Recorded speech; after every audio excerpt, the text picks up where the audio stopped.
ये काम कॉपी करना शुरू कर दीजिए।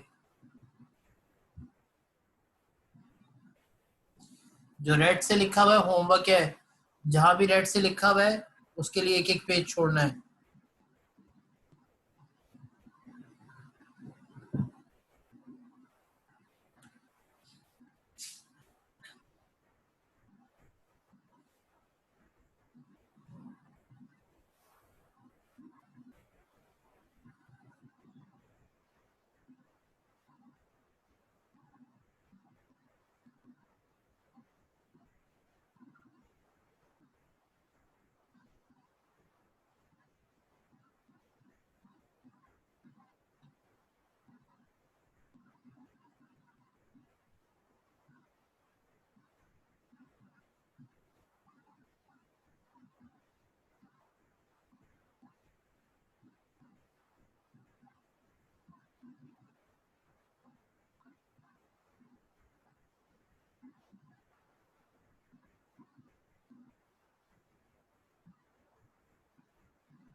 अच्छा बेटा, आज का काम सबसे पहले लॉ ऑफ एक्सपोनेंट जो पढ़े थे उनकी एप्लीकेशन। ठीक है, क्वेश्चन 4।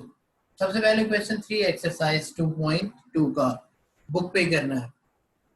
तो सुनिएगा इसे। क्वेश्चन 3 में लिखा हुआ है कि अगर 38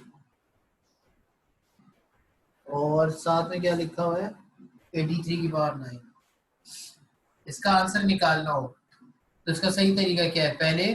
पहला ऑप्शन में लिखा है पहले 38 और 83 को मल्टीप्लाई करें, और जब ये मल्टीप्लाई हो जाए तो इसकी पावर 9 ले लें, यानी इसको 9 दफा मल्टीप्लाई कर लें।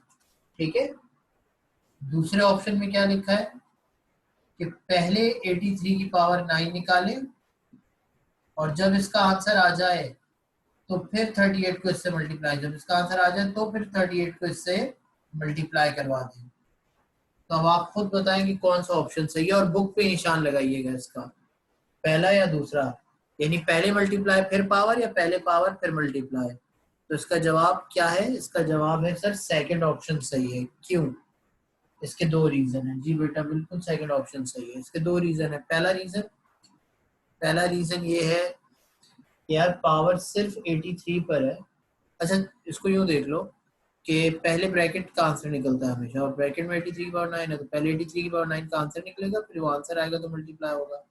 पहली बात। दूसरी बात, कि पावर 9 सिर्फ 83 पर है, तो मैं 38 को इससे पहले मल्टीप्लाई करा ही नहीं सकता। मैं पहले 83 की पावर 9 निकालूंगा, ताकि जब इसका आंसर आ जाए तो इसकी पावर भी 1 हो जाए, इसकी पावर भी 1 है।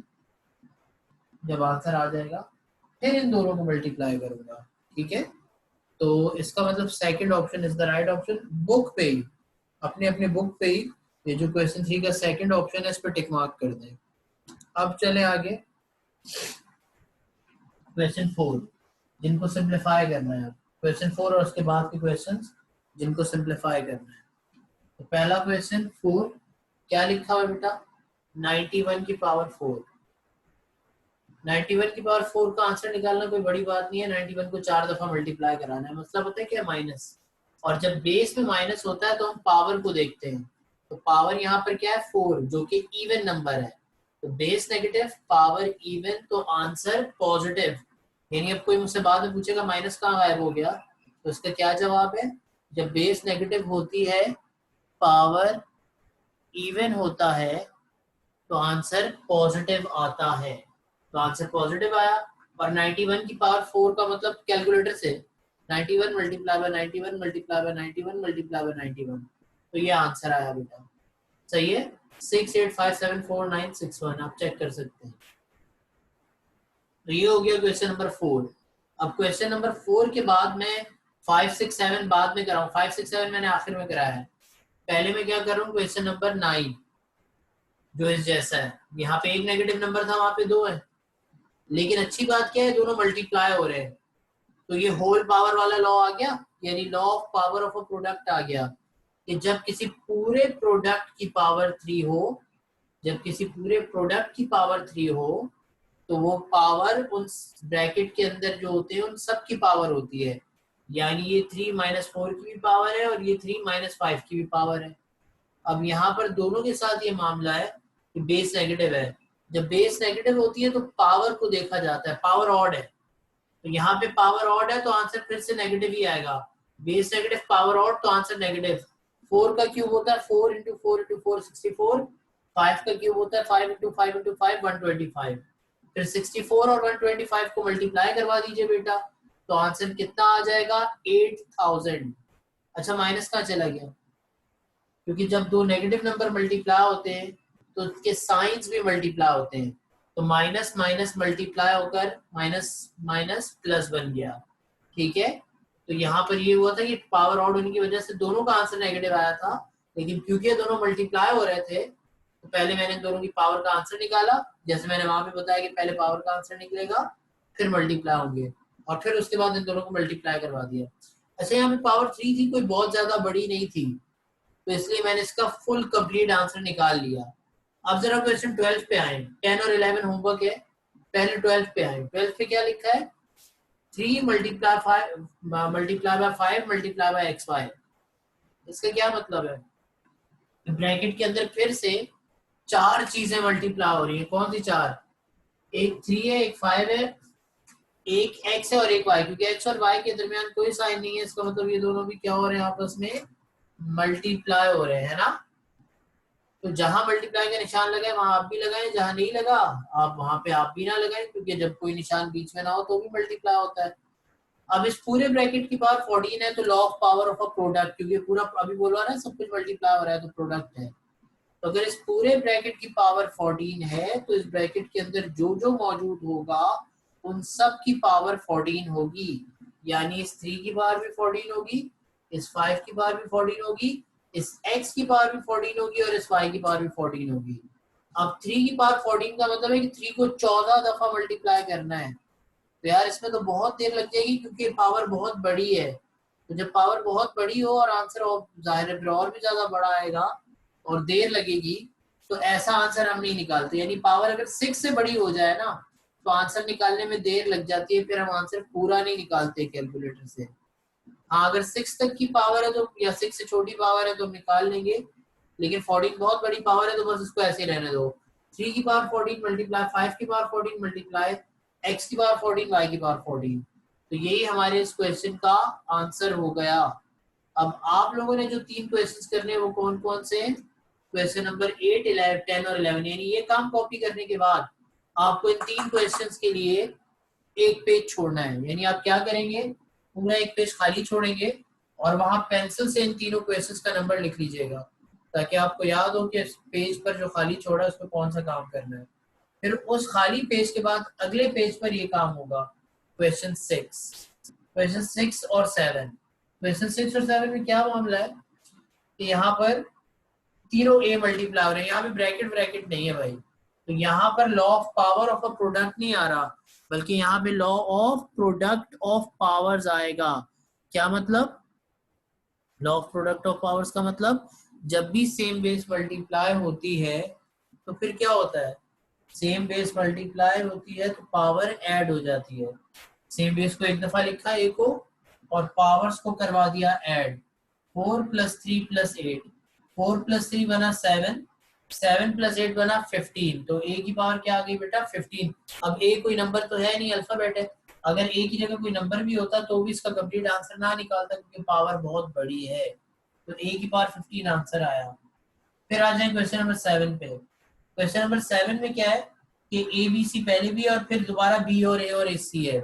तो इसका मतलब अब एक सेम बेस नहीं है, एक से ज्यादा सेम बेस है। मतलब दो दो ए है, दो दो बी है, दो दो सी है, तो कोई मसला नहीं है ना। ए में ए की पावर ऐड हो जाएगी, बी में बी की पावर और सी में सी की पावर, लेकिन मिक्सअप ना हो पावर, सब कुछ मुश्किल ना हो, तो फिर हाँ हाँ बिल्कुल, अगर आखिर में स्पेस रह जाता है तो उस पेज पर भी कर सकते हैं बेटा, आप जैसे आपको आसानी हो, बस काम करना जरूरी है।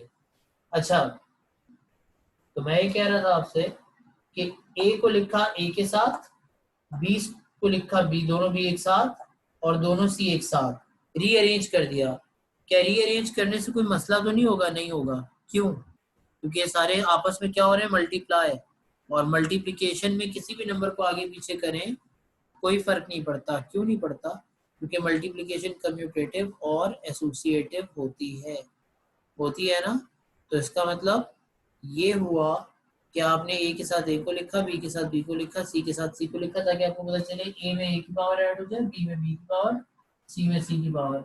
तो ए की पहली पावर कुछ भी नहीं है तो 1 है, तो ए की पावर सेम बेस को एक दफा लिखा और पावर ऐड 1 + 5।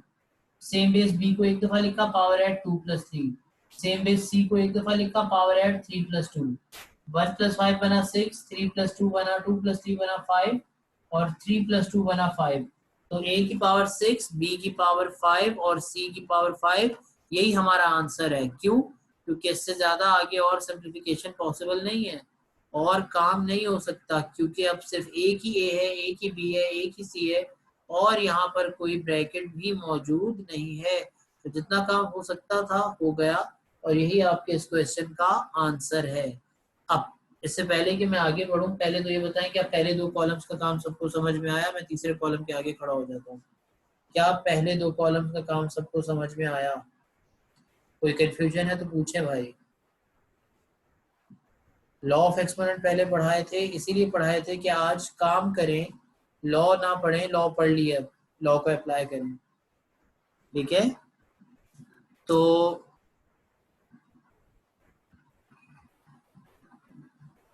मोहम्मद ताहा जरा अनम्यूट करें।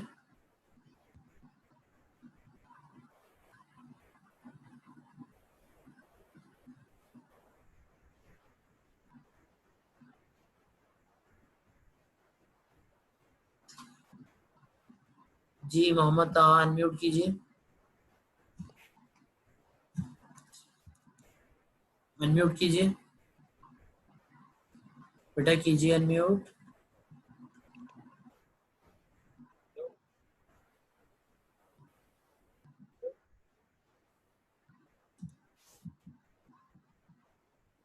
कहाँ गए मोहम्मद ताहा? ओके ओके, जी ताहा जोर से बोले जरा। बेटा आवाज हल्की आ रही है आपकी बहुत।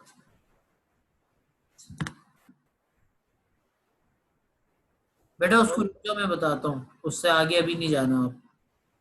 जिसने मुझसे सवाल पूछा है उससे कह रहा हूँ, ठीक है। मोहम्मद ताहा साहब आवाज नहीं आ रही आपकी, आपको क्या कंफ्यूजन है जरा मैसेज कर दें। क्या कंफ्यूजन है, क्या चीज समझ में नहीं आई?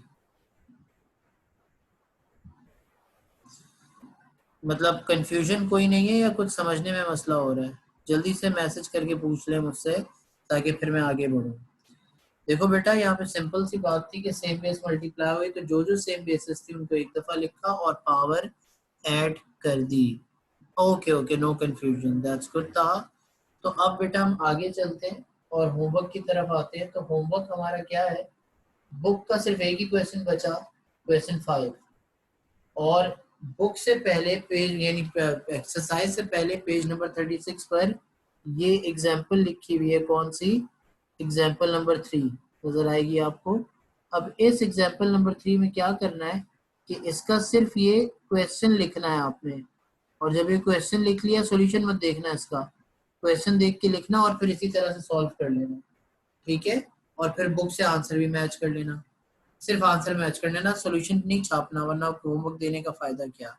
और फिर आंसर मैच करने में कोई हर्ज नहीं है, क्योंकि आंसर तो बुक वाले क्वेश्चंस का भी पीछे मौजूद होता है। तो आंसर तो आप बुक वाले क्वेश्चंस का भी वेरीफाई करते हैं, तो इसमें कोई ऐसी बड़ी बात नहीं है, आराम से काम हो जाएगा, ठीक है। तो ये इसके लिए भी एक पेज आधा पेज छोड़ देना, दोनों हो जाएंगे आराम से। और फिर उसके बाद मैंने दो क्वेश्चंस, इसके साथ कोई नंबर नहीं लिखा हुआ, तो ये क्वेश्चन मैंने खुद से बनाए हैं अपनी तरफ से, ठीक है। पेज 36 की जो है वो बिल्कुल लास्ट एग्जाम्पल है बेटा, बिल्कुल लास्ट एग्जाम्पल, यानी law of power of a product से ऊपर जो एग्जाम्पल लिखी है वो वाली, ठीक है। तो ये आप लोग कर लेंगे, सही है। अच्छा, अब इसी तरह की कुछ एग्जांपल्स मैंने अपनी तरफ से बनाई, एक ये और एक जहाँ ज्यादा काम हो, जहाँ ज्यादा काम हो। अब देखो, यहाँ पे एक्स वाई जेड है, फिर एक्स वाई जेड है और फिर एक और वाई है, यानी यहाँ पे 2x है, 3y है और 2z है। तो अगर 3y है तो कोई बात नहीं, दोनों x एक साथ, तीनों y एक साथ और दोनों z एक साथ, ठीक है। यानी पहले क्वेश्चन लिखा, फिर रीअरेंज कर दिया ताकि x में x की पावर ऐड हो जाए। अब y 3 है तो y में 3 पावर ऐड होगी, क्योंकि 3y है। और z 2 है तो z की पावर 2 ही ऐड होगी। अब ऐड करवाया, 5 और 13 बना 18, 4 और 20 बना 24, 24 और 15 बना 39, और z की पावर ये वाली पावर कुछ भी नहीं है तो 1 है, तो 1 + 11 कितना बन गया? 12। यानी x में x की पावर ऐड हो गई, y में y की पावर और z में z की पावर। अगर y 3 है तो y तीनों एक साथ आएंगे और 3 पावर ऐड हो जाएंगी। अगर y 4 होते तो 4 पावर ऐड होती, और अगर y 10 होते तो 10 y एक साथ आते और 10 के 10 की पावर ऐड हो जाती। यानी अगर x 2 दफा है, z 2 दफा है, तो जरूरी नहीं ना कि y भी 2 दफा हो।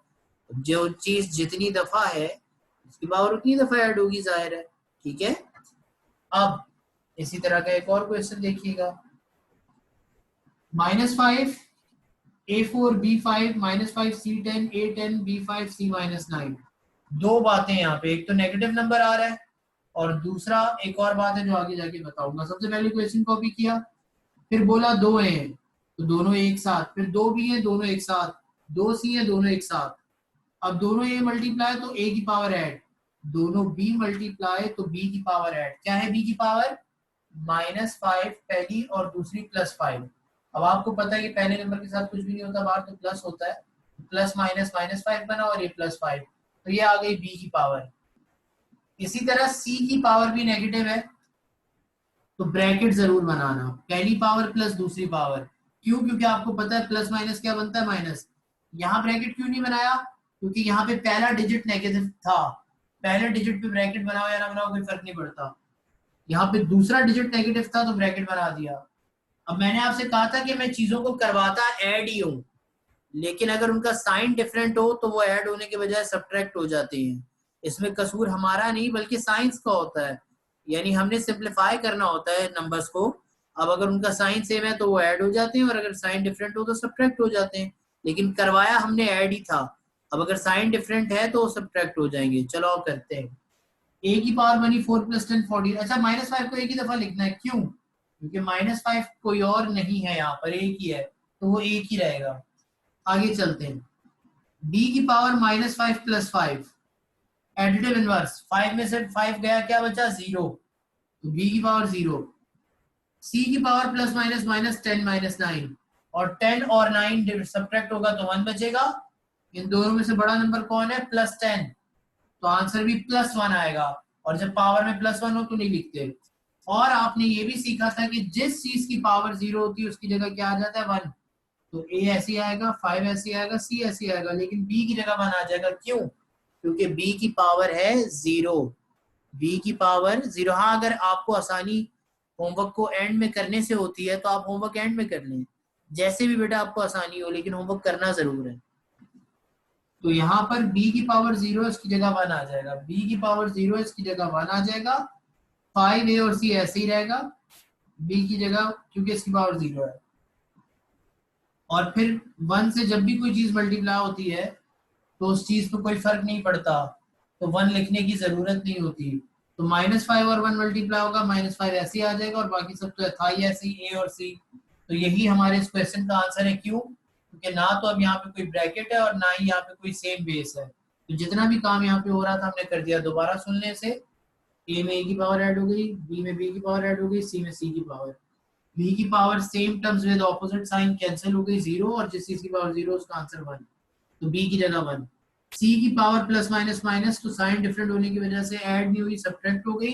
10 में से 9 गया, 1 बचा। और बी की पावर 0 की वजह से 1 आया था, और वो 1 जब किसी से मल्टीप्लाई होगा तो 1 गायब हो गया, और आंसर आया -5, ए की पावर 14 और सी। तो यही हमारे इस क्वेश्चन का आंसर है। चलें यार, अब सही से सही तरीके से इसको कॉपी करते जाइए। 5 मिनट है आपके पास, कॉपी कर लें आराम से। सही से काम कॉपी होना चाहिए, कोई बात ना हो, काम कॉपी होगा सब।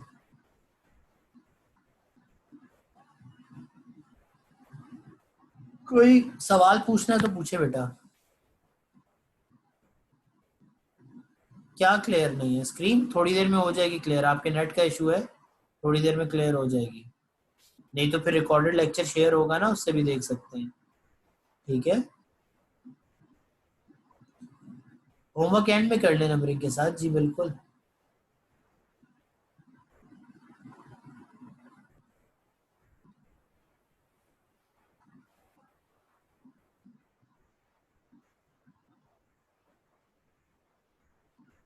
देखो बेटा, लॉज नहीं आते बोर्ड के एग्जाम में, लॉज के क्वेश्चंस आते हैं। जैसे ये क्वेश्चन मैंने किए हैं, ये क्वेश्चन आते हैं, यानी लॉ की एप्लीकेशन आती है। ठीक है, तो लॉ आपको आने जरूरी है, क्योंकि लॉ की एप्लीकेशन एग्जाम में आती है।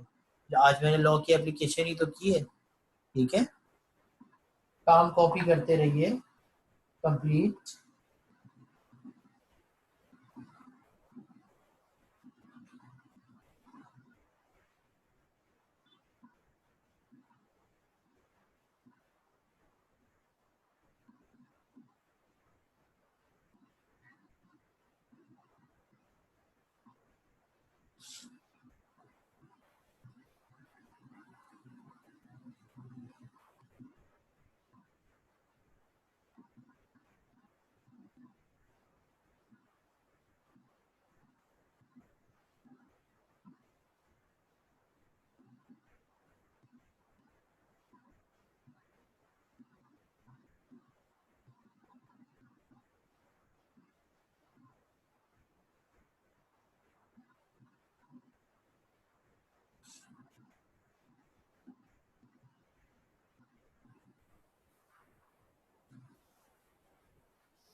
बेटा अगर आप चाहें तो लॉस का रेफरेंस देना जरूर दे सकते हैं, लेकिन लॉस जो है ना, वो फॉर्मूले नहीं होते। आपकी मर्जी है, वैसे रेफरेंस देना चाहे रेफरेंस दे सकते हैं, इसमें कोई हर्ज भी नहीं है, लेकिन ये जरूरी भी नहीं है। हाँ, जो फॉर्मूलाए होते हैं वहां पर फिर एक रेफरेंस देना जरूरी होता है। यहाँ पे आपकी मर्जी है, अगर आपने पहले रेफरेंस दिए थे तो अभी भी रेफरेंस दे दें, एज यू विश।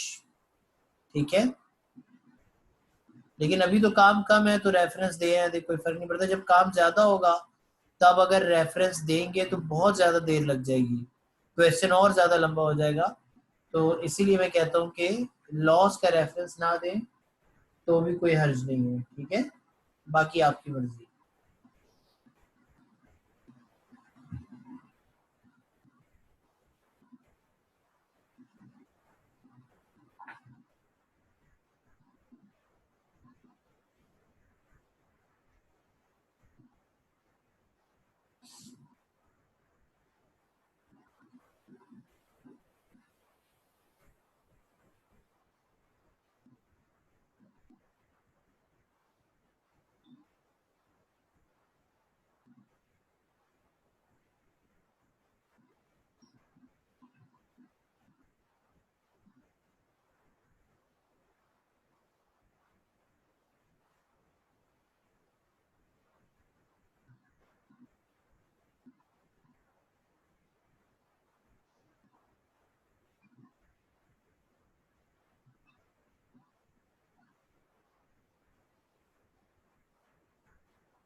गुड। बस बेटा अब 1-2 मिनट के लिए मैं 1-2 मिनट में मैं मीटिंग एंड कर दूंगा। क्वेश्चन 3 और 1 कल का मैंने कौन सा होमवर्क दे दिया भाई? अच्छा 3 और 1, यानी इसमें भी मसला है आपको, कमाल है बेटा। जहाँ बेस नेगेटिव पावर इवन है वहां आंसर पॉजिटिव आएगा, यानी क्वेश्चन 2 के थर्ड पार्ट पे पावर इवन है, आंसर पॉजिटिव आएगा। और फर्स्ट पार्ट में बेस पॉजिटिव है, और जब बेस पॉजिटिव हो तो पावर देखने की जरूरत ही नहीं होती, आंसर पॉजिटिव होता है, ठीक है। बाकी इसमें सेकंड पार्ट में क्या है, बेस नेगेटिव है, पावर 107 ऑड होता है, तो आंसर नेगेटिव आएगा, ठीक है बेटा। तो क्वेश्चन 2 के तीनों पार्ट ही बता दिए मैंने, अब इसको कर लीजिएगा और उसी तरह कीजिएगा जिस तरह मैंने समझाया था, ठीक है, यानी जिस तरह मैंने क्वेश्चन किए थे। चले यार, मीटिंग और का टाइम खत्म हो गया है, अब आपसे नेक्स्ट क्लास में मुलाकात होगी विद कंप्लीट होमवर्क। अच्छा मंडे को इंशाल्लाह मैं होमवर्क ज़रूर चेक करूंगा, तो सब लोग मेक श्योर करें इस बात को कि होमवर्क कंप्लीट हो, ठीक है। तो मंडे को मुलाकात होती है फिर इंशाल्लाह।